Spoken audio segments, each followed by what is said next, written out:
இந்த இனிய மாலை பொழுதிலே இங்கே குழுமி இருக்கின்ற மதிப்பிற்குரிய பெரியோர்களே, தாய்மார்களே, தம்பி தங்கைகளே, நூல் ஆர்வலர்களே, தோழர்களே, எங்கள் வழிகாட்டிகளாய் விளங்கிக் கொண்டிருக்கிற முன்னந்தி ஏர்களே, பதிப்பாளர்களே, வாசக நண்பர்களே, உங்கள் அனைவருக்கும் என் இனிய வணக்கம்.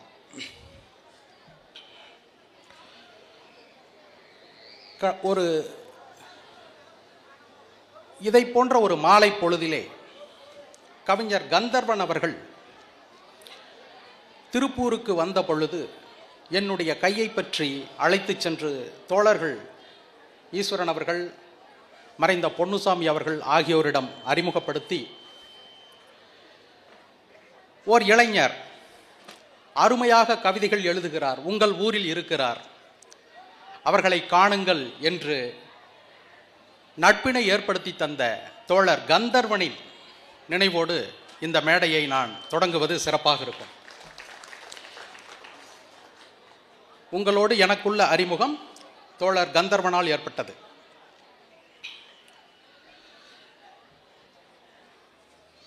இன்று மொழியை பற்றி நாம் பேச வேண்டிய ஒரு தலைப்பினை தேர்ந்தெடுத்திருக்கிறோம். இது குறித்து நாம் பேசுகின்ற வேளை, பொழுது, வாய்ப்புகள் மிகவும் அருகி போய்விட்டன. நண்பர்களே, இவ்வளவு பெரிய புத்தக கண்காட்சி இங்கே நடக்கிறது. உள்ளே இருப்பவை யாவும் புத்தகங்கள். அந்த புத்தகங்கள் யாவும் மொழியை நீக்கிவிட்டு பாருங்கள், அவை வெறும் காகிதங்கள், வெறும் தாள்கள். எனில் இங்கே முழுவதும் செயற்பட்டு கொண்டிருப்பது மொழி. அது உங்களுக்கும் தெரியும், எனக்கும் தெரியும், நம் அனைவருக்கும் தெரியும். அது நம்மிடையே பொதுவாக இலங்குவதால் தான் நாம் இங்கே குழுமி இருக்கின்றோம். எனில் மொழி என்பது எத்துணை பெரிய கருவி.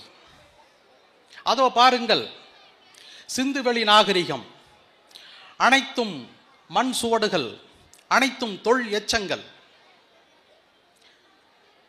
இவர்கள் இப்படி இருந்திருப்பார்களா, அப்படி இருந்திருப்பார்களா, இப்படி உடுத்தி இருப்பார்களா, இவர்கள் பண்பாடு என்ன, இவர்கள் எவ்வாறு சமைத்தார்கள், இவர்கள் எவ்வாறு தொழில் செய்தார்கள், எதுவும் நமக்கு புலப்படவில்லை.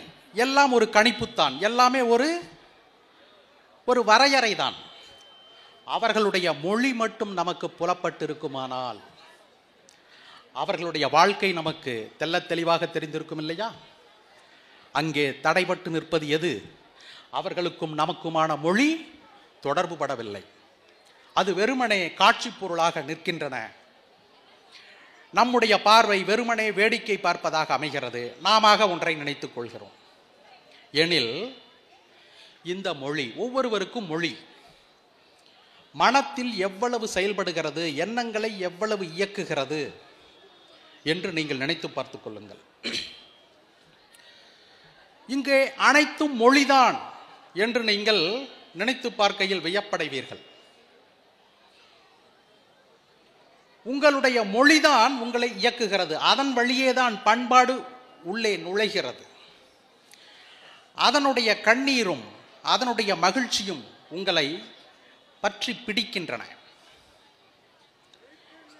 மொழியின்மை இல்லையேல் ஒன்றுமில்லை. நம்மிடையே எந்த கருத்து பரிமாற்றமும் நிகழாது.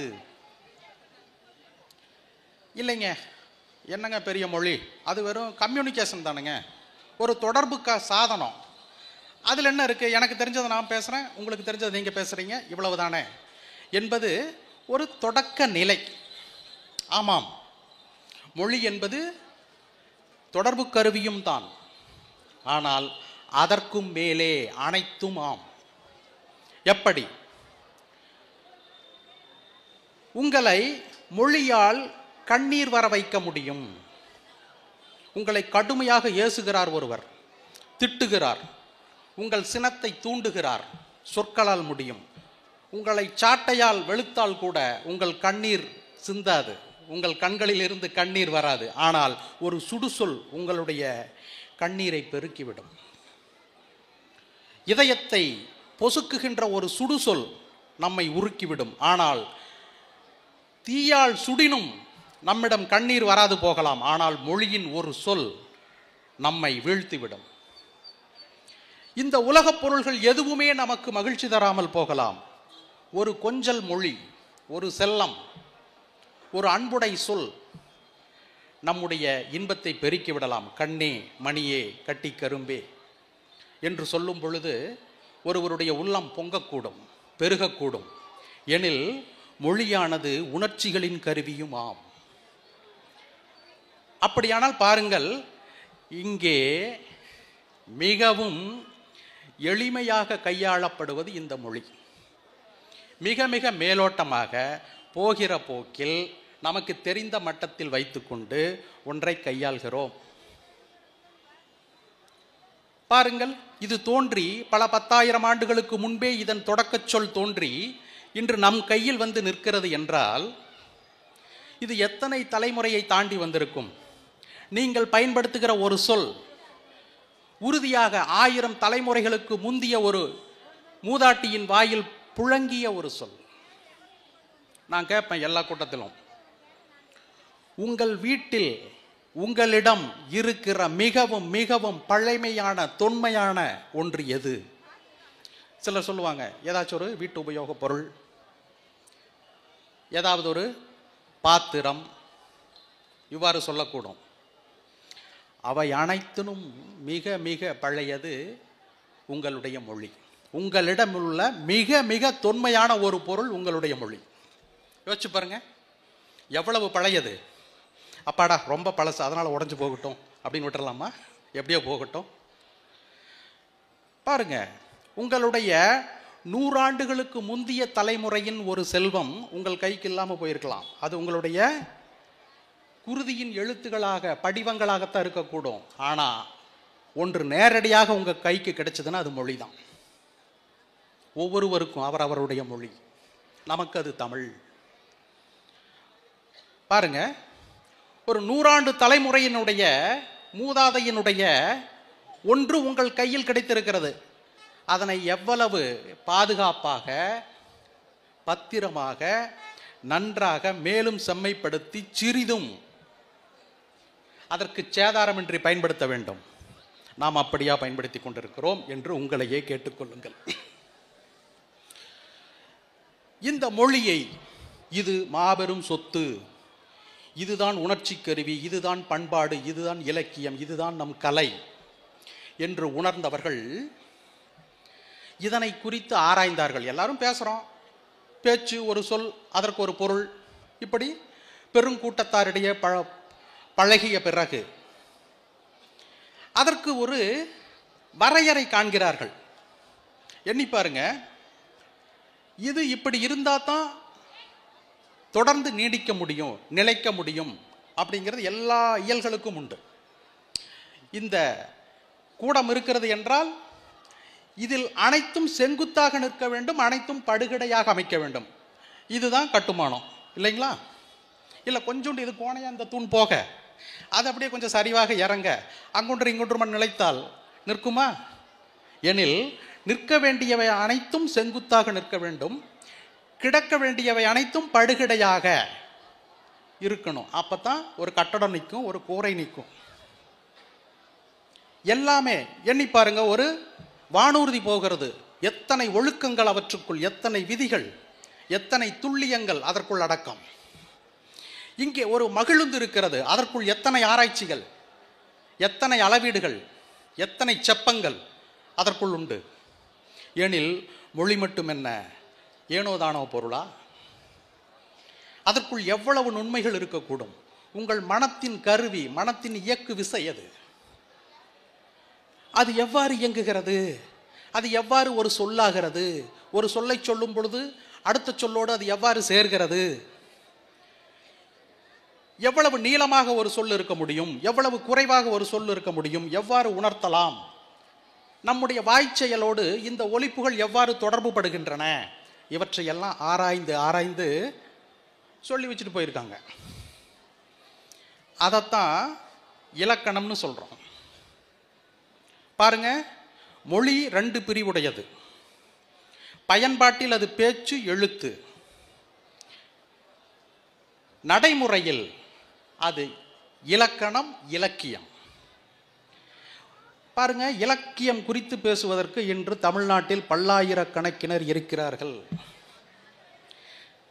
இலக்கணம் குறித்து பேசுவதற்கு யாரேனும் இருக்கிறாரா? நாம் தான் அக்கறைப்பட்டோமா? நாமே நமக்குள் ஒரு தேடல் இருந்ததா? மொழியின் இரு பெரும் கால் அது. ஒரு கால் மட்டும் வளர்ந்துட்டு போகுது, இன்னொரு கால் அடையாளமே தெரியல, அது இருக்குதானே தெரியல. இப்படி இருந்தால் இது மொழிக்கு நல்லதா? மொழிக்கு இருக்குங்க, நாளைக்கு அழிஞ்சு போயிடும். எத்தனையோ மொழிகள் அழிஞ்சிருக்கு. 6000 மொழிகள் இருந்த இடத்துல பல நூறு மொழிகள் அழிந்து போயிருக்கின்றன. அது போய்க்கும். ஆனால் யாருக்கு இழப்பு? மொழி மக்களாகிய நமக்குத்தான். நம்முடைய மனக்கருவி, நம்முடைய தொன்மை கருவி, நம்முடைய தொல்பொருள். எனில் மொழியை பற்றிய விதிகளை சமைத்தார்கள். இயற்பியல் இருக்குங்க, அது என்ன சொல்லுது? அது ஒரு அறிவியல். அது என்ன சொல்லுது? இயற்கையினுடைய அனைத்தையும் ஆராயுது. இப்படி இப்படி இது இருக்குதுங்க அப்படின்னு அவங்க சொல்றாங்க. அது ஒன்று விதியா, சட்டமா? இல்லையே. அப்ப இயற்கை பொருள்களை பற்றிய அறிதல், அதுதான் இயற்பியல் இல்லைங்களா? மொழியை பற்றிய அறிவு, அறிதல், அதுதான் இலக்கணம். அதுக்கு இப்படி பேர் வச்சுட்டாங்க இலக்கணம்னு. உண்மையில் மொழியை பற்றிய அறிவு, அவ்வளவுதாங்க இலக்கணம். அதற்கு ரொம்ப பழமையான பேர்.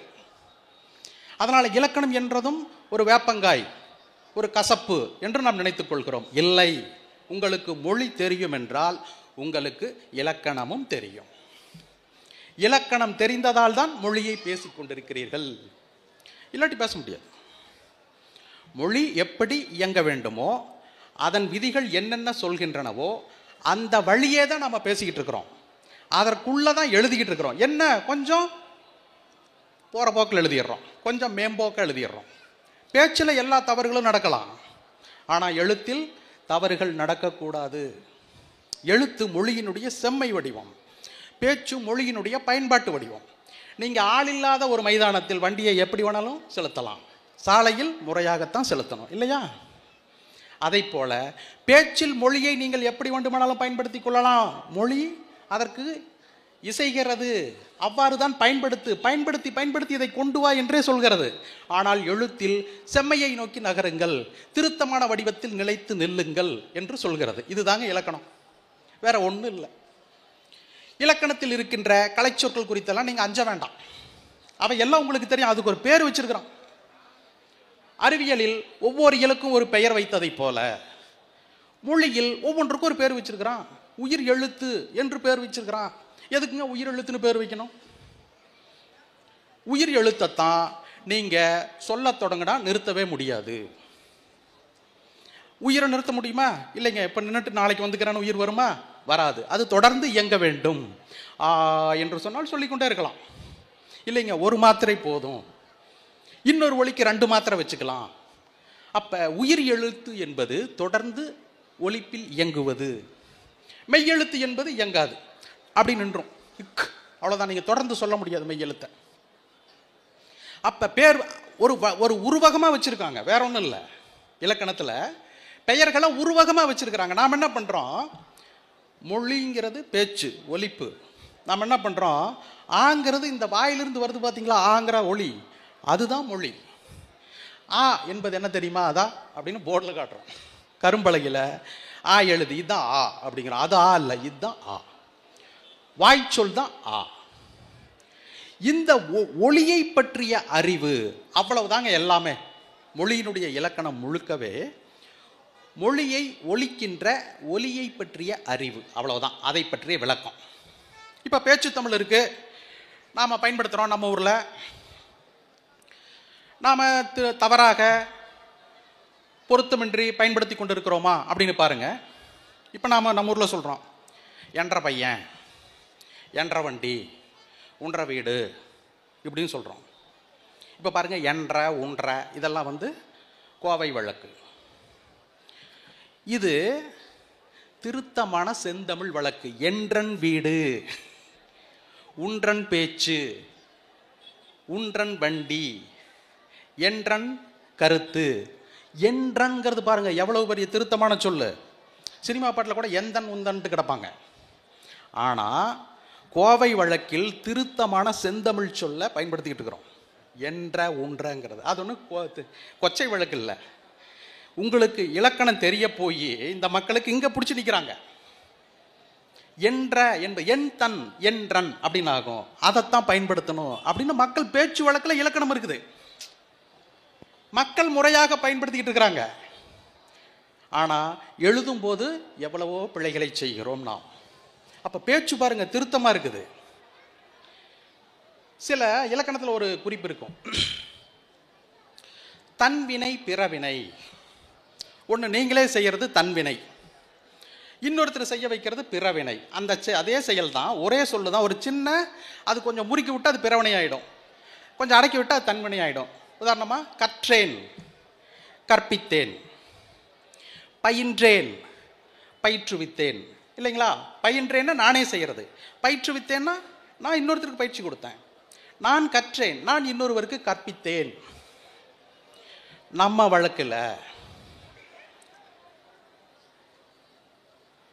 அவனை கூட்டிகிட்டு போய் உடனே தாட்டி விட்டுருங்க அப்படிம்பாங்க. வேலை முடிச்சோடனே தாட்டி விட்டுருங்க அப்படிம்பாங்க. இந்த தாட்டுதல் அப்படிங்கிற சொல்லு எந்த அகராதியிலும் இருக்காது. பாருங்க, அகராதியில் ஒரு சொல் இல்லை. அகராதி எல்லா சொல்லையும் தொகுத்து வச்சுட்டு உட்காந்துருக்குது இலக்கியத்திலிருந்து எடுத்து. மக்கள் வந்து தாட்டி விடுங்க, கொஞ்சம் வேலை முடிஞ்சோடனே உடனே தாட்டி விட்டுருங்க அப்படிங்கிறோம். அப்போ இது என்ன தாட்டுன்னு ஒரு சொல் இருக்குதே, எங்கேயுமே இல்லையே, இலக்கியத்தில் இல்லையே, அகராதியில் இல்லையே. என்னன்னு பார்த்தா பாருங்க, தாண்டு அப்படின்னு ஒரு தன்வினை சொல் இருக்குது. தாண்டுதல், தாண்ட வைக்கிறது, நீங்களே தாண்டுறது, நகர்த்தி விடுறது. அதை இன்னொருத்தனை செய்ய வச்சா தாட்டுதல், அவ்வளோதான். பிறவினை சொல் இருக்கு பாருங்க, மக்கள் கிட்ட பிறவினை சொல் இருக்கு. நீங்களே செஞ்சா தாண்டுதல், இன்னொருத்தரை செய்ய வச்சா தாட்டுதல். நேரத்தை கொஞ்சம் தாட்டிட்டு இருக்கிறான் பாவன், நேரத்தை தாண்ட விட்டுக்கிட்டு இருக்கானாமா. பையனை தாட்டி விடு, பையனை தாண்ட வை, அனுப்பி வை. இந்த பொருள்ல மக்கள் கிட்ட தாட்டுதல்ங்கிற சொல் பயன்பாட்டில் இருக்கு, பொருள் இல்லை. அதற்கான அகராதி தேடினீங்கன்னா பொருள் கிடைக்காது. என்னன்னு பார்த்தா இவங்க தாண்டுங்கிற சொல்ல பிறவினையில பிறவினை முறையில் தாட்டுன்னு பயன்படுத்திட்டு இருக்கிறோம் நம்ம பேச்சு வழக்கில். அப்ப பாருங்க, எந்த புலவர் சொன்னாரு, எந்த அகராதி கிட்ட இருக்கு எடுத்து பாருங்க, எந்த இலக்கியத்தில் பயன்படுத்தப்பட்டிருக்கு, செய்யுள்ள.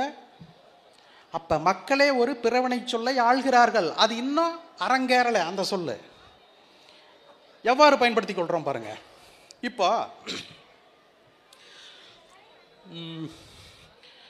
ஒருத்தர் வந்து சுருக்கிட்டு இறந்து விடுகிறார் என்று வைத்துக் கொள்ளுங்கள். என்னன்னு சொல்றோம், நாண்டுகிட்டு செத்து போயிட்டான்பா அப்படிங்கிறோம். இந்த நாண்டுகிட்டுனா என்ன பொருள்? நாண்டுகிட்டுனா என்ன பொருள் இல்லைங்களா? ஒருத்தர் வந்து தற்கொலை செய்து கொள்கிறார் சுருக்கிட்டு. அதற்கான சொல்ல நம்ம நாண்டுகிட்டு இறந்துட்டாரு, நாண்டுகிட்டாருப்பா அப்படின்னு சொல்றோம். ஐயோ சரி தெரியுமா, அவர் நாண்டுகிட்டாரு அப்படிங்கிறோம். இந்த நாண்டுகிட்டுங்கிற சொல்ல பேச்சு வழக்கில் பயன்படுத்துகிறோம். இது எந்த புத்தகத்திலையும் இருக்காது. ஏதாச்சும் கதையில் இருந்திருக்கும் இந்த பேச்சு வழக்கை பயன்படுத்தி எழுதப்பட்டிருந்தா, அகராதியில் இல்லை. இதை பயன்படுத்திய ஒரு புலவரும் இல்லை. ஏன் அப்படின்னா பாருங்க, காலத்துக்கு ஒரு சொல் இருக்குது, அதுக்கு பேரு ஞான்று, ஞான்றைன்னு பேரு. காலம், காலத்திற்கான தூய தமிழ் சொல். காலம் வட சொல்லணும்னு சொல்லுவாங்க. ஆனால் அது கால் கூட்டலம், இயங்கிக் கொண்டே இருப்பது, நில்லாமல் சென்று கொண்டே இருப்பதால் அது தமிழ் சொல் தான். ஞான்று அப்படிங்கிறது காலத்திற்கான தமிழ் சொல். எஞ்ஞான்றும் எக்காலத்தும் திருக்குறளை படிக்கிறோம் இல்லைங்களா? அப்ப ஞான்றல் அப்படின்னு ஒரு சொல் இருக்குது, காலத்தை தீர்த்து கொள்ளுதல். காலத்தை தீர்த்துக்கிறார் அவர், ஞான்று கொண்டார். ஞான்றல் அப்படின்னு ஒரு சொல் இருக்குது, காலத்தை தீர்த்துக்கிறது. அதனால் அவர் ஞான்று கொண்டார், அதான் நாண்டுகிட்டார்னு பேச்சு வழக்கில் சொல்றோம்.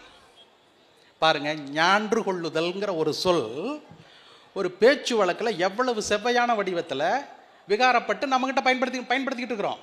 ஆனால் அது ஒரு புத்தகத்தில் இருக்காது, அகராதியில் கூட கிடையாது. எனில் மக்கள் கிட்ட இந்த மொழி உயிர்ப்போடு எப்போதும் இருக்குது. அப்படி இருந்தால் தான் நீங்கள் பேச முடியும். அப்படி இருந்தால் தான் இந்த மொழியை பயன்படுத்த முடியும். மொழி சார்ந்த எல்லா இயக்கங்களும் உங்களுக்குள் நிகழும்.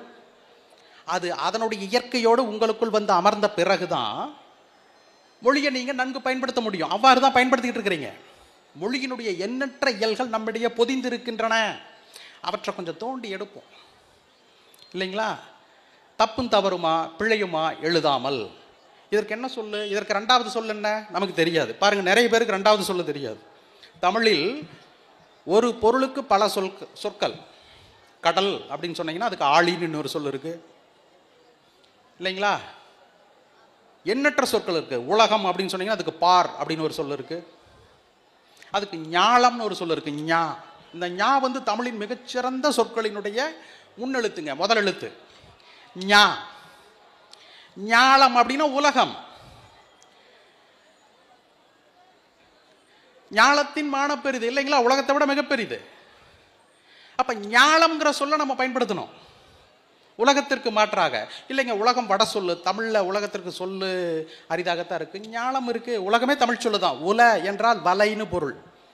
களம் செலுத்தியவர்கள் இந்த பரப்பு அங்கே வளைய கண்ட போது இது உலகம் என்று பெயர் வைத்தார்கள்.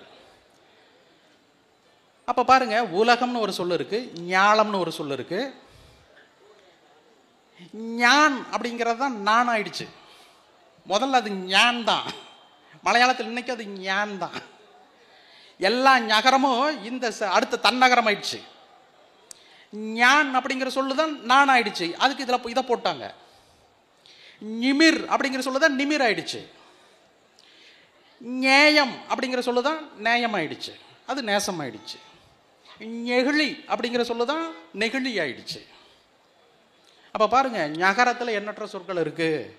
நாம அவ்வாறு சொல்ல முடியாது. அது கொஞ்சம் மூக்கொலியா இருக்கணும், கொஞ்சம் அழுத்தி சொல்லணும். பாருங்க, மொழி தோன்றிய போது மக்களிடையே வாய் ஒலிப்பு அந்த அளவுக்கு தான் இருந்திருக்குது. அதனால தான் ஞா இருக்குது, அதனால தான் ழா இருக்குது இல்லைங்களா?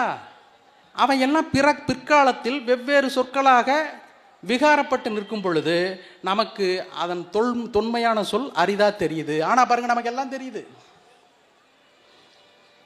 அப்ப ஞான்று கொள்ளுதல் அப்படிங்கிற அந்த சொல் வந்து நாண்டுகிட்டது அப்படிங்கிற சொல்ல நம்ம பயன்படுத்திட்டு இருக்கிறோம். எண்ணற்ற சொற்கள். இப்ப பாருங்க, நெஜம் அப்படின்னு சொல்லுவோம். உண்மை, நெஜம். நெஜம் வட சொல்லு. உண்மை வேறு சொல்ல இருக்கா? மெய். சென்னையில் என்னங்கிறான்? மெய்யாலுமே வா அப்படிங்கிறாங்க. பாருங்க, ஒரு தூய தமிழ் சொல்ல அவங்க என்னதான் இருந்தாலும் மெய்யாலுமா அப்படின்னு கேட்குறாங்க. உண்மையாகவா என்று கேட்கிறார்கள். மெய்யாலுமா என்று கேட்கிறார்கள். பாருங்க, மெய் என்கிற அந்த ஒரு தூய சொல் பொய்க்கு எதிர்ச்சொல் மெய். மக்கள் பயன்படுத்திட்டு இருக்கிறாங்க. அப்ப பாருங்க, நாம மெய்யின்னு பயன்படுத்தினா ஒரு அருஞ்சொல் ஆயிடுது. எனில் மக்களிடையே எல்லா சொற்களும் புழக்கத்தில் உள்ளன. இலக்கணத்தின் எல்லா பண்புகளும் நம்மிடையே பொதிந்திருக்கின்றன. நாம் அவற்றை அடையாளம் கண்டு எடுத்து பயன்படுத்தினால் இந்த மொழி மிகவும் தூய்மையானதாக மாறும், மிகவும் அருமையானதாக மாறும். இந்த மொழிக்கென்று எண்ணற்ற பண்புகள் இருக்கின்றன. ஒரு வட சொல்லுக்கு எதிர்ச்சொல் முன்னே ஒரு சொல் சேர்ப்பதாக முடியும். சுத்தம் அப்படின்னு ஒரு சொல் இருக்குன்னு வச்சுக்கோங்க.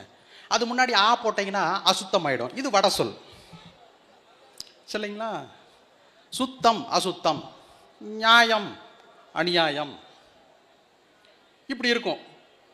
ஒரு எதிர்ச்சொல் போட்டால் போதும், ஒரு எழுத்தை போட்டால் போதும் எதிர்ச்சொல் கிடைக்கும். வடமொழியில் ஆங்கிலத்தில் அப்படித்தான். முன்னாடி ஏதாச்சும் டிஸ் போட்டுக்குவாங்க, இன் போட்டுக்குவாங்க, அன் போட்டுக்குவாங்க, உடனே எதிர்ச்சொல்லாம் பயன்படுத்துவாங்க. தமிழில் ஒரு சொல்லுக்கு எதிர்ச்சொல் மிக மிக புதிய இன்னொரு சொல். ஒருபோதும் அந்த சொல்லில் மாற்றம் பண்ணவே முடியாது. உண்டு இல்லை, ஏற்றம் இரக்கம், உடனே அயேற்றம் பண்ண முடியாது, அந்நேற்றம் எல்லாம் பண்ண முடியாது, மேற்றம் இல்லை எல்லாம் பண்ண முடியாது. தமிழில் ஒரு எதிர்ச்சொல் மிக மிக புதிய சொல், மற்றொரு சொல்.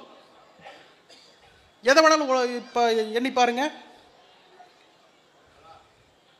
இன்னொரு சொல் தூய்மை, தூய்மையின்மையினால எதிர்ச்சொல் சொல்ல முடியாது. உயரம், குட்டை, இல்லைங்களா? எந்த எதிர்ச்சொல் வேண்டுமானாலும் பாருங்க, தமிழில் ஒரு எதிர்ச்சொல் புதிய சொல்லாக இருக்கும். இது இந்த மொழிக்கே உரிய பெருமை. அப்ப பாருங்க, ஆங்கிலத்திலேயே என்ன பண்ணிக்கிறாங்க, வட சொற்களை என்ன பண்ணிக்கிறாங்க, முன்னாடி ஒரு சொல்ல சேர்த்து அது எதிர்ச்சொல்லுன்றாங்க. அது இல்லை, சுத்தம் இல்லை அப்படின்னு பொருள், அசுத்தம்னா. ஆனா தமிழில் அப்படி இல்லை, அல்ல, நல்லா சேர்த்தி சொல்ல உருவாக்குகிறது இல்லை. ஏன்? இந்த மொழிக்கு அவ்வளவு வளம் இருந்திருக்கு, அவ்வளவு செழுமை இருந்திருக்கு.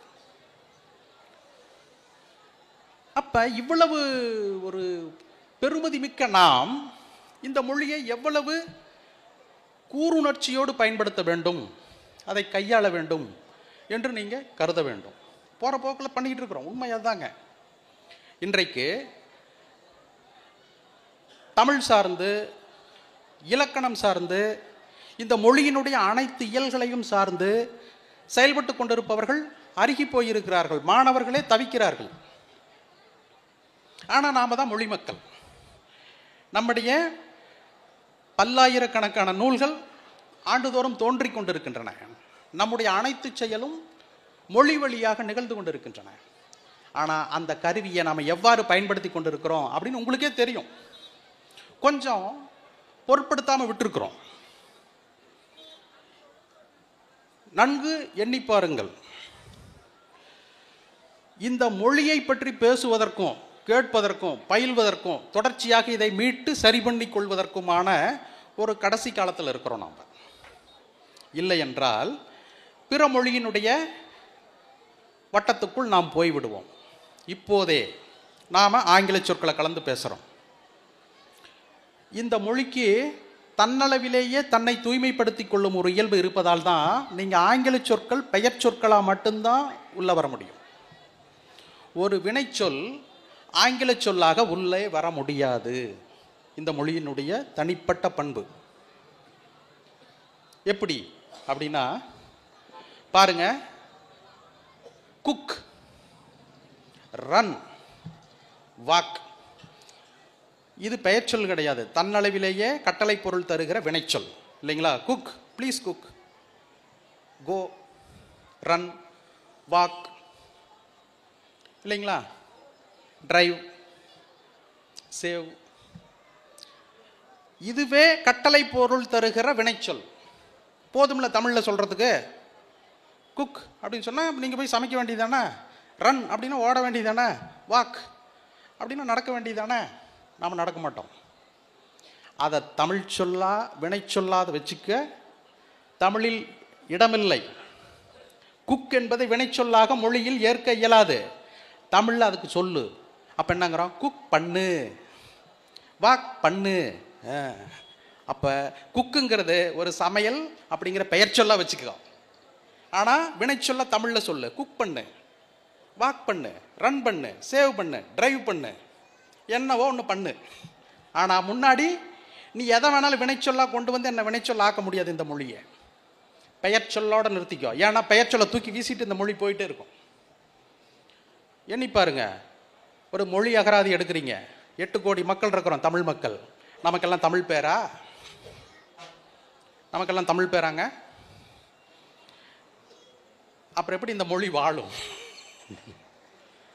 வாழுது. ஏன்? உங்க பேரெல்லாம் அதுக்கு முக்கியமே இல்லைங்க. உங்கள் பெயர் இந்த மொழிக்கு ஒரு பொருட்டே இல்லை. இது வினைச்சொல் மொழி. எண்ணி பாருங்க, ஒரு அகராதி எடுத்து பாருங்க, பெயர் சொல்ல கண்டுபிடிச்சிருவீங்களா? சேரன் செங்குட்டுவன் அகராதியில் இருக்குமா பேரு? இருக்காதே. அப்போ மொழியினுடைய சொல் வளமே வேற. உங்கள் பெயர் சொல் அதுக்கு பொருட்டே இல்லை. அதனால தான் 8 கோடி மொழி மக்களாகிய நாம் வெவ்வேறு வட சொல்ல வச்சுருக்கிறோம், ஆங்கிலத்தில் பேர் வச்சுருக்கிறோம், என்ன வேணாலும் பேர் வச்சுருப்போம். இந்த மொழி உங்களிடையே உங்கள் பெயரோடு தன்னுடைய சிறப்பை பேணி வாழுது, இன்னும் வாழும். நீங்கள் பேர் வச்சுக்கிட்டதாலெல்லாம் அது மாறி போயிடாது. ஏன்னா அதுக்கு பெயர் ஒரு பொருட்டே இல்லை இந்த மொழிக்கு. அதற்கு வினைச்சொல், இது வினைச்சொல்ல மாற்றவே முடியாது. புதிதாக ஒரு வினைச்சொல்ல படைக்கவும் முடியாது. பார்த்துக்கோங்க, தமிழில் புதிதாக ஒரு வினைச்சொல் பெயர்ச்சொல் படைக்கலாம், வினைச்சொல் படைக்க முடியாது. தமிழில் இருக்கிற வினைச்சொல்லு தான். வேணா பெயர் சொல்ல போட்டு அதே மாதிரி பண்ணு போட்ட மாதிரி நிலை அப்படின்னு ஒரு பெயர்ச்சொல் போட்டு நிலைப்படுத்து, செறிவுபடுத்து, கூறு ஆக்கு, இப்படி பண்ணிக்கணும் சொற்களை. புரியுதுங்களா? வினைச்சொல் வந்து புதிதாக தமிழுக்குள்ள வர முடியாது. ஒரு வினைச்சொல் புதிது படைக்கவும் முடியாது இந்த மொழிக்குள்ள. பாருங்க, மிக எளிய ஒரு செய்தி. இந்த மொழியினுடைய கட்டமைப்பு இயங்குகிற ஓரிடம் நாம் அறிந்திருக்க வேண்டும். இந்த தன்மையால் தான் இந்த மொழி 10,000 ஆண்டு தாண்டி வந்துருச்சு. பழைய பொருள் என்று தெரிந்தும் நாம பாதுகாக்காத போதும் 10,000 ஆண்டு தாண்டி வாழும். இதை யாரும் ஒன்றும் பண்ண முடியாது. கடைசி வரைக்கும் இந்த மொழி தன்னுடைய இயல்பில் நிற்கும். அப்பதான் இந்த மொழியை நீங்க பேச முடியும், பயன்படுத்த முடியும். இல்லைங்க இதெல்லாம் ஒன்றும் பண்ண முடியாது அப்படின்னா பண்ண முடியாது. இந்த மொழி உங்களுக்கு வாய்க்காது, அவ்வளவுதான். அப்ப மொழியை கற்பது என்பது பெயர் சொற்களிடையே இல்லை. அது முற்றிலும் பிற பெயர் சொற்கள், அக்ரிணை பெயர்கள், இயற்கை பெயர்கள், வினை சொற்கள் இவற்றிடையே வாழுதுங்க மொழி, அவ்வளவுதான். அப்ப இந்த மொழிக்கு எவ்வளவு சிறப்பு இருக்கு பாருங்க. ஆங்கிலத்தில் வந்து ஒரு வினைச்சொல் படைச்சுக்குவானுங்க, திடீர்னு கூகுள்ங்கிறான், அதுவே கூகுள்டுங்கிறான். முந்தானத்து புதுசு புதுசாக பாட்டுக்கு இது வினைச்சொல்லுமா, ஈடி போட்டனா ஒரு இறந்த கால வினைச்சொல்லும்பா. இங்கெல்லாம் அப்படி பண்ண முடியாது தமிழ்ல. ஏன்னா இது செம்மொழி, இதனுடைய பழமைக்கு ஒரு மதிப்பு இருக்கு இல்லையா? அப்ப நீங்க தேடிப்பார் அப்படின்னு தான் சொல்லணும். உங்களுடைய பழமையை தொட்டுத்தான் எழுத வேண்டும். எனில் இந்த மொழி எப்படி இயங்குகிறது என்று பாருங்கள். எவ்வளவு சிறப்போடும் செம்மையோடும் செயல்பட்டு கொண்டிருக்கிறது என்று தெரிந்து கொள்ளுங்கள். ஒன்றும் வேண்டாம், ஒரே ஒரு செய்தியை சொல்லி முடிச்சுக்கிறேன். ஓரெழுத்து ஒரு மொழின்னு இருக்குங்க.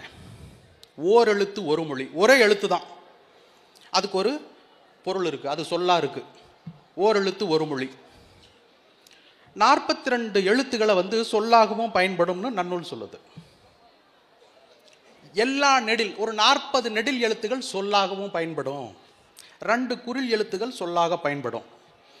ஒன்று நோ, நொந்து போதல், அதனுடைய வினைவேர் நொந்தான். இன்னொன்று தூ, தூன்னா துப்பு, உணவு, தூன்னா உணவு, அதனால தான் துப்பில்லாதவன் உணவில்லாதவன். துப்பார்க்கு துப்பாய துப்பாக்கி, துப்பார்க்கு துப்பாயதும் மழை. உணவுங்கிற ஒரே ஒரு பொருளை மட்டும் எடுத்துக்கோங்க. துப்பார்க்கு உண்பவர்க்கு, துப்பாய உண்ணத்தகுந்த, துப்பாக்கி உணவை ஆக்கி, துப்பார்க்கு அப்படி தின்பவர்களுக்கு, துப்பாயது உணவும் ஆவது எது, மழை. அவ்வளவுதான், இதுதான் பொருள். உண்பவர்களுக்கு உண்ணத்தகுந்த உணவை ஆக்கி, உண்பவர்களுக்கு தானே உணவும் ஆவது மழை. இதுதான் மழையின் சிறப்பு. எங்கேயாவது இப்படி செய்வாங்களா? ஒரு சமையல்காரர் உணவை ஆக்கி தந்துட்டு என்னையும் சாப்பிடுன்னு சொல்லுவாரா? அப்ப மழை சொல்லுதான். இது வந்து மழையினுடைய சிறப்பு அப்படின்னு வள்ளுவர் சொல்றார். அப்ப தூ என்பது உணவு. அப்ப மற்ற நெடில் எழுத்துக்கள் என்னங்க? ஓரெழுத்து ஒரு மொழி. ஆ பசு, ஈ பறக்கும் உயிர், ஊ ஊன் இறைச்சி, ஏ அம்பு, ஐ ஐயன் தலைவன், ஓ மதகுகளை அடைக்கும் பலகை. ஓ சொல்லுங்க. கா சோலை, பூங்கா, காவிரி. கூ பூமி, கூன்னா பூமிங்க, பூமி வட சொல். பூமிக்கு இன்னொரு தமிழ் சொல் என்னங்க? நிறைய பேருக்கு தெரியாது.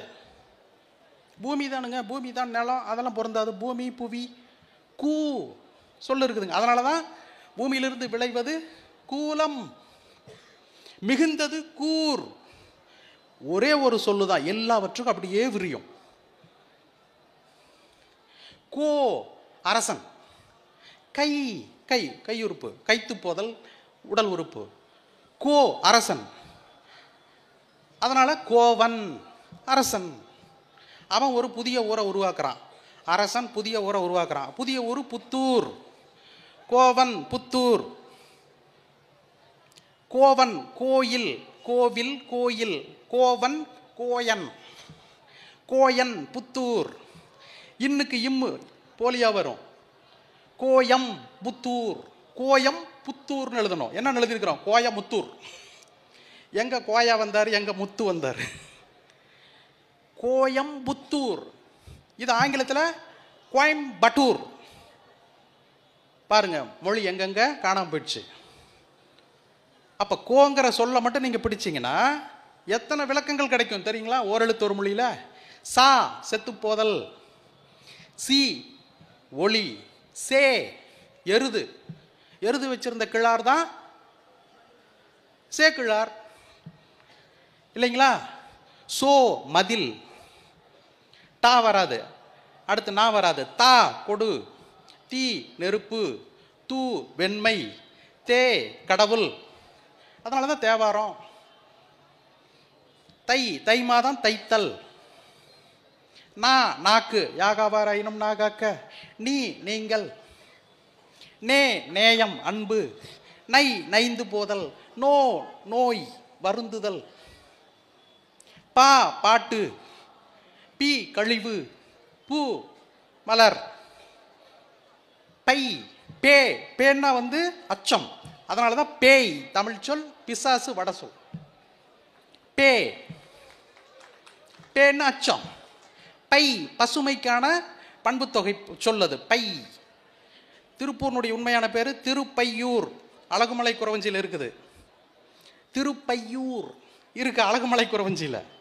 பையனா வளம் பசுமை, அதனால தான் பைம்பொழில். பைங்கூழ் பசுமையான புல், பையூர் வளமையான ஊரார்ந்து இருக்குது. இன்னைக்கு தான் புன்சையூர் நொய்யல் பாய்ந்து வளமையா இருந்திருக்குது. திருப்பையூர் அழகுமலை குறவஞ்சியில் இருக்கு. சிவன்மலை குறவஞ்சி, அழகுமலை குறவஞ்சின்னு 2 பழைய நூல் இருக்கு, ஒரு 14ஆம் நூற்றாண்டு நூல் பாருங்க. பை போ போ செல், மா மாம்பழம், மீ பெரிது வானம், மூ மூப்பு பாருங்க. மை கண்ணுக்கிடும் மை, மோ மோந்து பார்க்கறது, வா அருகே வா, வி பூவினுடைய வீழும் நிலை, வை வைங்க. அவ்வளோதான் பாருங்க. ஓரெழுத்து ஒரு மொழியிலேயே தமிழ் சொல்லு டிக்ஷனரியில் பாதி உங்களுக்கு சொல்லிட்டேன். அகராதியில் பாதி சொற்களை நீங்கள் பிடிச்சிடலாம். ஒன்றும் பெரிய விஷயம் இல்லை இல்லைங்க, மொழி நம்மகிட்ட இருக்குங்க இல்லையா? அப்போ இந்த மொழி அதனுடைய அழகியலோடு, பெருந்தன்மையோடு, பேராற்றலோடு நமக்குள் புதைந்து கிடக்கு. அதை அருமையாக பயன்படுத்த வேண்டிய பொறுப்பும் நமக்கு இருக்கு. அவற்றை சிறப்பாக பயன்படுத்தி கொள்ள வேண்டிய கடமையும் காலத்தினுடைய கடப்பாடும் நம்முடைய நோக்கமாக இருக்கணும். ஏனென்றால் இதை மீட்க முடியாது, அழிச்சிட்டெல்லாம் திரும்ப எடுக்க முடியாது. நாம் நம்முடைய மூதாதையர்கள் எப்படி கையில் கொடுத்துட்டு போனாங்களோ அதே மாதிரி கையில் கொடுத்துட்டு போகணும். இந்த இயற்கையை போல அதை செய்யணும்.